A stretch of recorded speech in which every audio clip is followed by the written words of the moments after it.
What's going on, guys? Welcome back to the channel. We are here with another recap. The last time we did a recap, it was for a whole quarter. I had such a good month. I think in the month of April, we just need 1 month.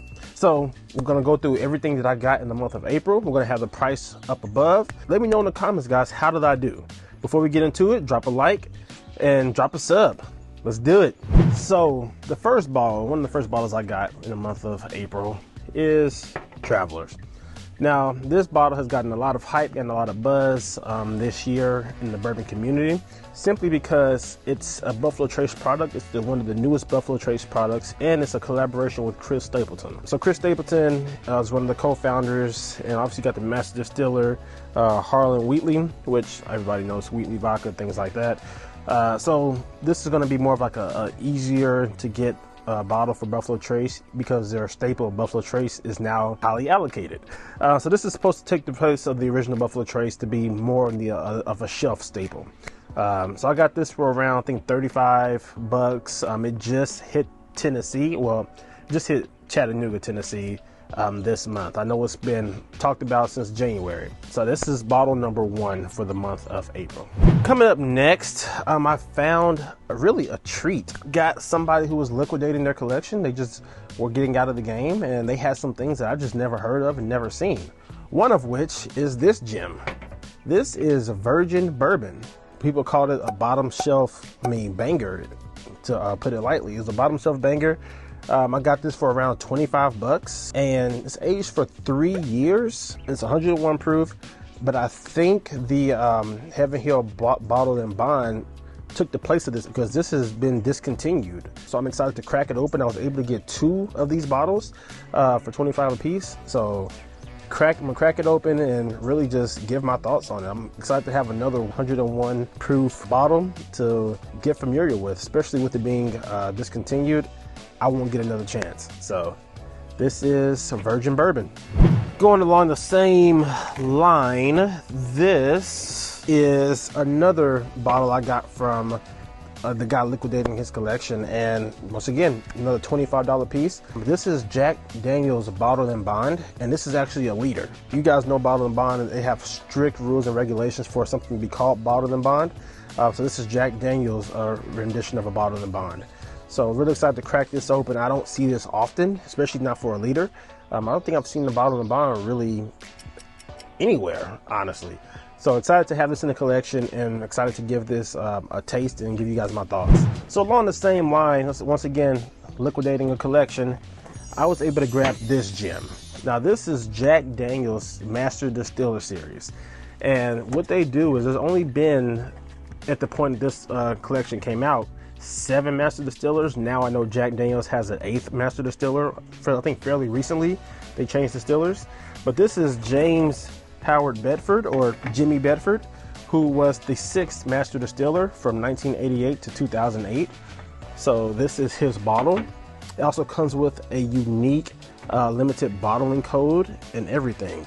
So this is something that they started since Distiller 1, which is Jack Daniel's.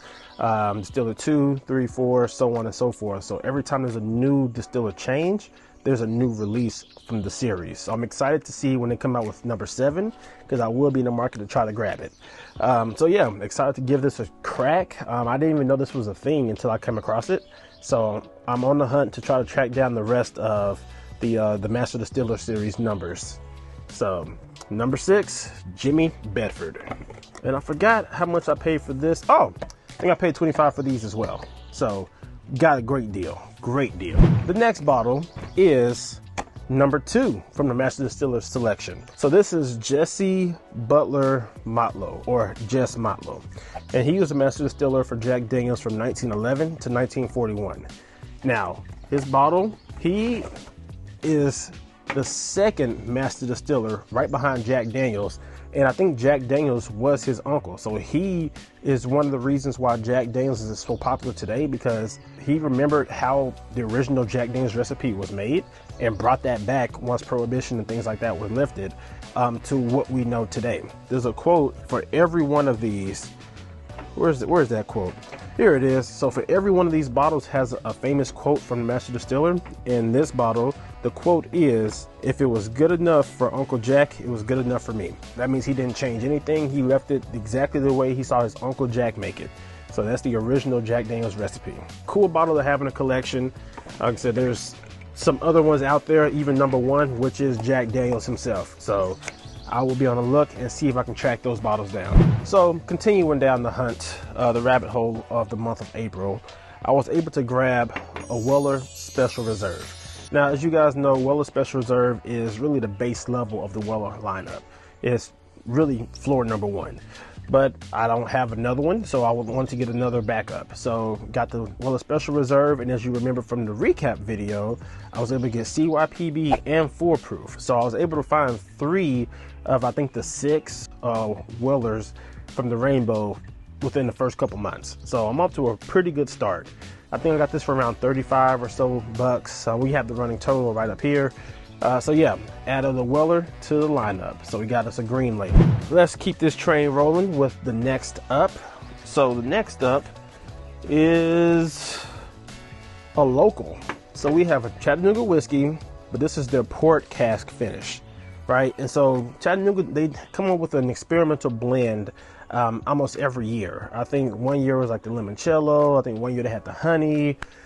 This is their port cask. So this was actually a release that came out around 2021, if I'm not mistaken. So this is a tawny port barrel. I'm not familiar with tawny at all, but like I said, it's a local product for Chattanooga, and I haven't seen it. This was before I think I even moved to Chattanooga, so I'm excited to have something to refer back to from one of their earlier releases and give it a try. So yeah, once again, it's about 25 bucks was what I paid for, so it wasn't really much of a financial buy-in to give it a try.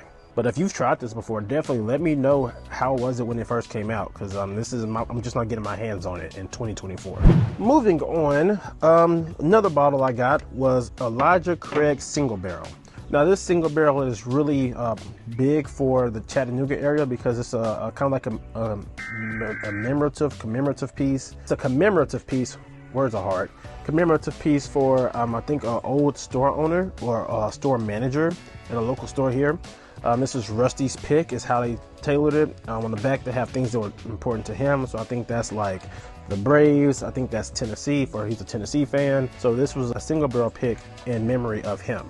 Elijah Craig puts out some great products, especially their single barrels.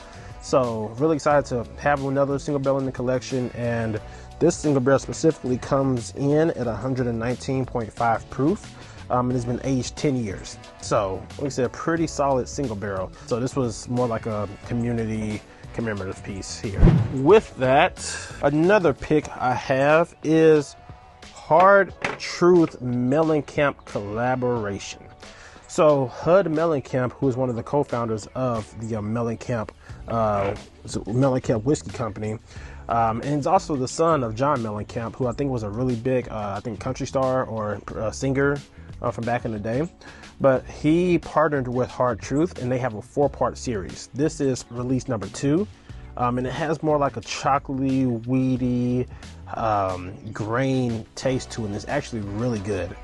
We have a video about that coming out here shortly, but he was here in town, told us about it, so we're really excited for having this bottle. He was able to sign it for us as well right here. This comes in at 106 proof, so it's not anything that's going to put quote-unquote hair on your chest or anything like that. It's something enjoyable that you can sip, especially when it's like this. It's a little bit rainy out here today, so it's nice, that nice cool brisk temperature outside. This would be a great compliment to it.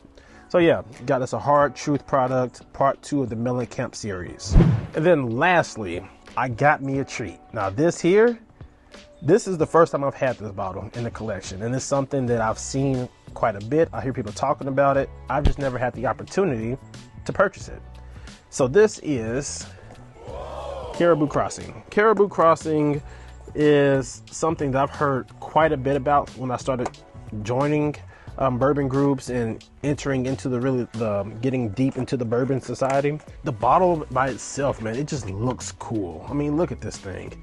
I mean, the box by itself has like the Northern Lights right there. It has a nice little bag. So when you open it, it has like a kind of like a Rock Hill Farms feel to it, just a little bit.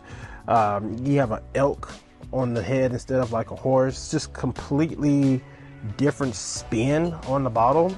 I've heard great things about it. I've heard that it knocks the socks off of like a Elmer T. Lee or a Blanton's, or, you know, I heard it's very comparable to maybe even a Rock Hill Farms.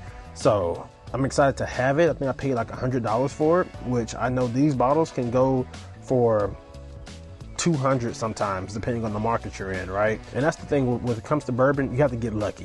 You know, sometimes you just have to get lucky and be in the right place at the right time. I'm excited to have this bottle. Maybe I'll do a blind and have maybe some Blantons and Rock Hills and the Caribou or something, but I finally have this bottle in the collection, and that's why I say this for last, because I know this is something that's highly allocated and something that's highly sought after by a lot of people. Let me know how I did. Did I pay too much? Is $100 a good price? You know, let me know in the comment section down below how I did, because I feel like I patted myself on the back for this, you know. And some people might say it's a premium.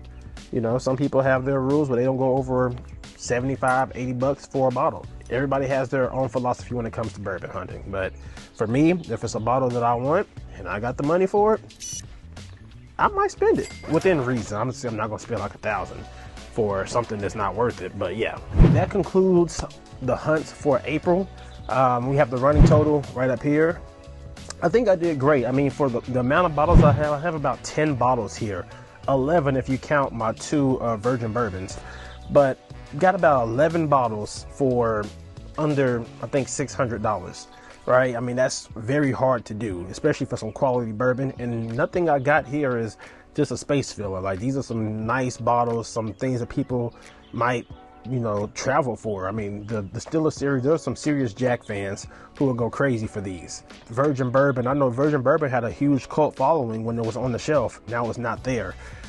So yeah, leave a comment. Let me know how I did. I would love to get you guys' input. Which was the best deal, or did I pay too much for everything? Right? Did I just get trash? Well, once again, guys, thank you for all the support. Join the Patreon. We got a Discord running. Like I said, come in here, meet some bourbon friends, and see you guys in the next video. Cheers.